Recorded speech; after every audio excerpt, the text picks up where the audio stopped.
Some new users create amazing projects, but aren't sure how to export and download their work. Let me show you how in just 1 minute.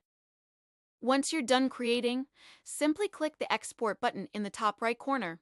In the pop-up window, fill in the necessary details like title, resolution, and whether to include subtitles. A 540p export is faster and uses fewer credits, but it's not HD quality, perfect for drafts or previews. A 1080p export offers high-definition quality and uses a moderate amount of credits, ideal for final versions. If you need higher resolutions, you can upgrade your account to unlock 2K or 4K exports. Finally, click Confirm, and then just wait for your project to export smoothly. Once your export is complete, downloading the video to your device is easy.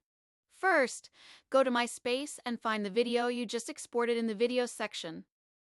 Hover over the video card and click the download icon. Once the progress bar is complete, you can save the video to your computer through your browser. Isn't it convenient and rewarding? Go ahead and start creating.